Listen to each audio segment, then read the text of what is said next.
tere! Selle mehe nimi on Anatol Sügis. Ta on muidu täiesti tavaline inimene, ainult et ei ole veerand sajandit poes käinud. Miks see nii on? Selleks, et seda teada saada, kutsusime Anatoli sokkuma. Vaatame, mis me siit saame.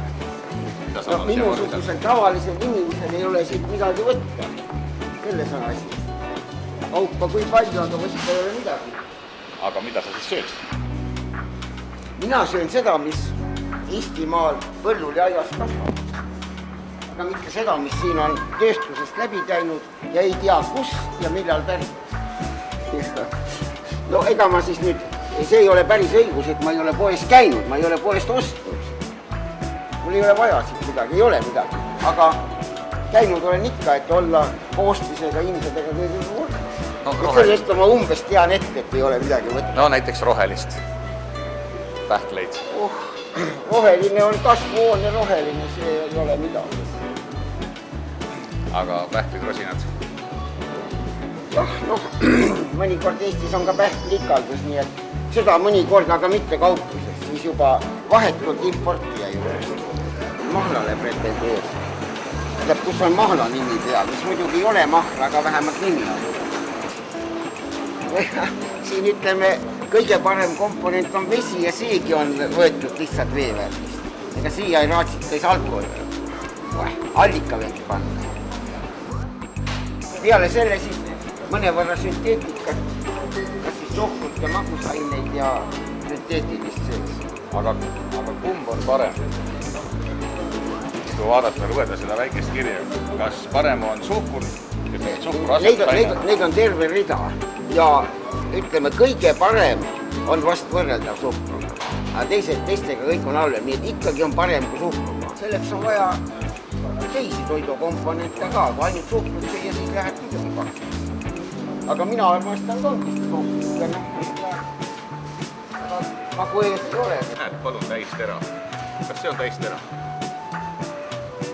Külaleib, no nime järgi küla võiks ju nagu olla.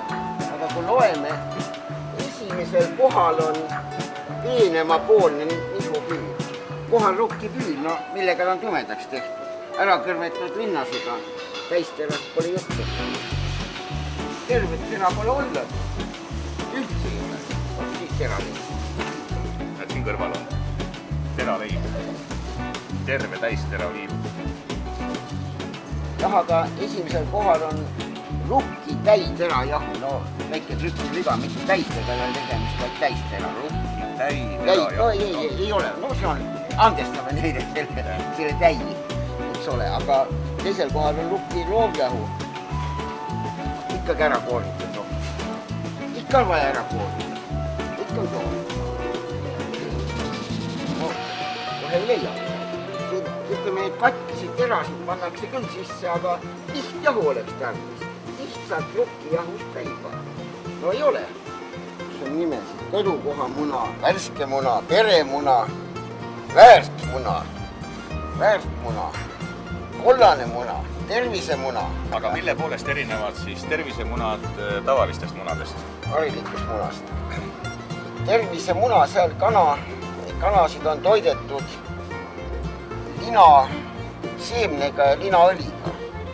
Seal on see linoleenhappe, mida siin siis uue nimega omega 3 nimetatakse. Ja enamik läheb muidugi 90% läheb kanasitaks ja üks mingi napp 10% läheb siis muna sisse. Et siis niimoodi saada seda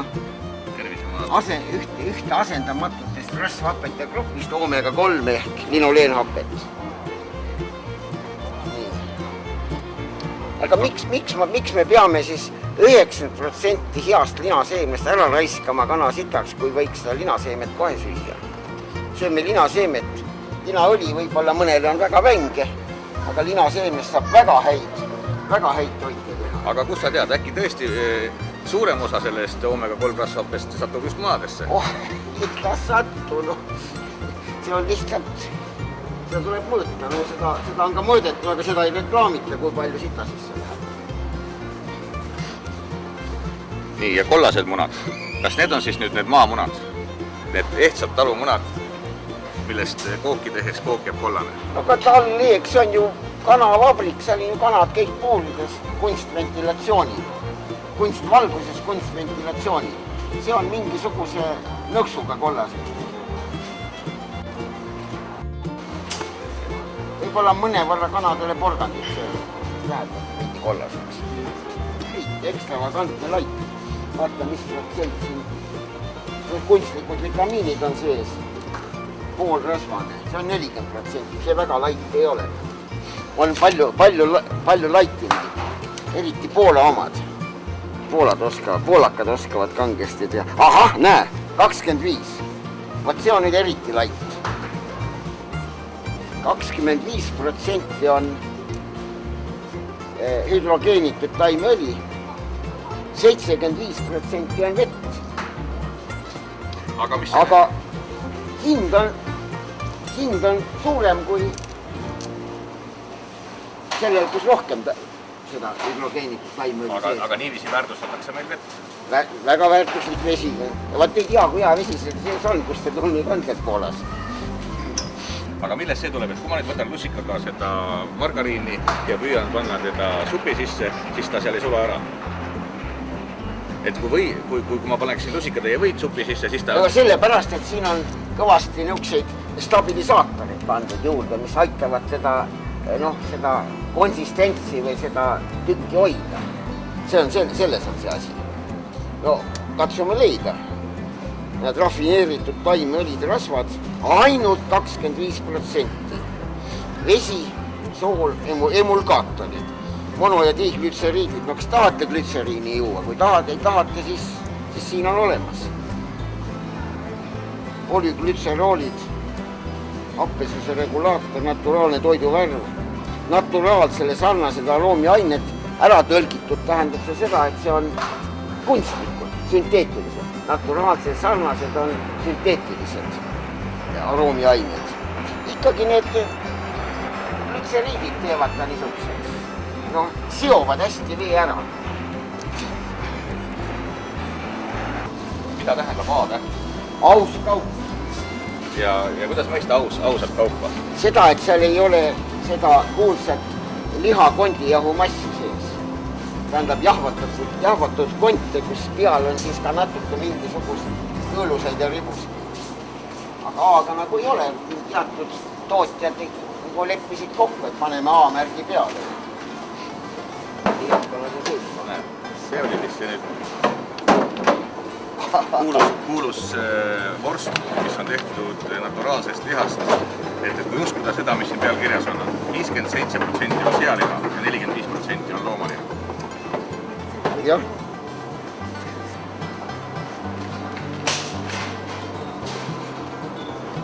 Reliviinerist tervelt 32%. Jah. Deklareerivad võrdlemisi suuri lihasisaldusi, aga siit jääb mulje, et see kondiliha mass on ka liha hulka loetud. Teisiti nagu ei paista seda välja, sest seda ei deklareerita. Ja kus see siis on?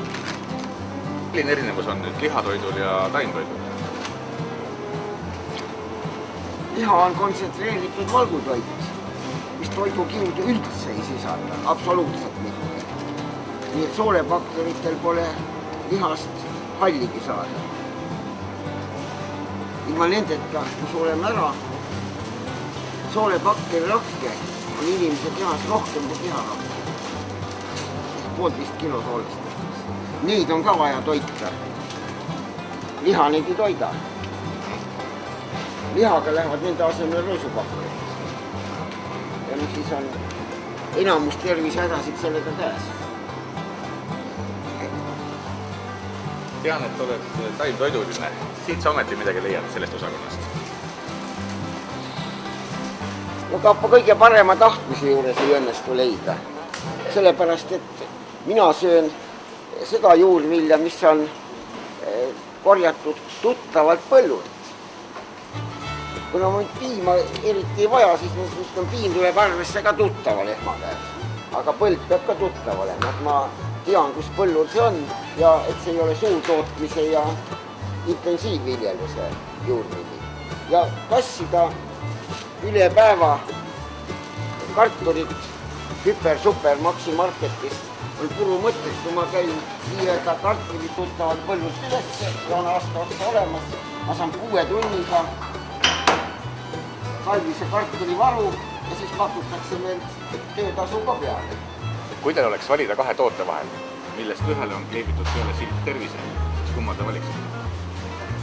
Noh, tervis on inimese, ütleme, selline ainuke ja väheseid varasid, siis inimene ilmselt eelistaks seda tervis, aga praegusel hetkel ma ei saa küll kahjuks aru, et kust maalt on nüüd see kanamuna on tervise oma, kust maalt on kollane, kust ta on väärt. Kas tervis ja väärt on nagu erinevad mõisted? Kas samas sormis on nagu suured munad ja peremunad? Kas see sõltub nüüd, kui pereliikmete arv on tunduvalt suurem, siis ta on juba suured munad. Ja kui on pereliikmeid nagu vähem, nagu praegusel hetkel on isa, ema ja 1 laps 3-liikmelisele pere jaoks on siis peremunad. 4-liikmelise jaoks on juba suured munad ja suurtööstuse jaoks peaks olema siis hiidmunad. Hiidmune me siit ei näe, me näeme jälle, et kollad on, kusjuures ongi. On olemas peremunad, suured munad ja hiidmunad. Nagu näha, keegi ei tutvusta, et mida ta sisaldab, aga kohe maitseb. Kui palju siin selles vorstis näiteks liha on? Ma ütlen, mu pealt ei tea, ma nii tark ei ole. Sealiha 34%.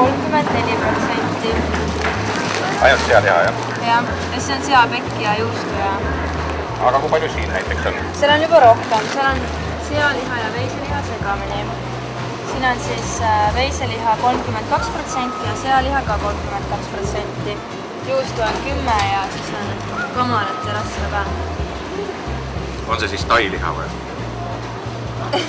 Või on siin? See on tavaline liha, nii nagu on. Noh, tavaline ikka, ega ta puhas pekk siis ei ole ju, ta ei saa olla. Pekki pannakse, peab ikka tailiha olema, pekki pannakse ja on eraldi välja toodud. Aga kas siin kondijahu ka sees on? Ei ole, Rannaroksil vaadates ei ole. Ja kondijahu sisse toomine Eestisse on üldsegi keelatud ju tegelikult. Aitäh!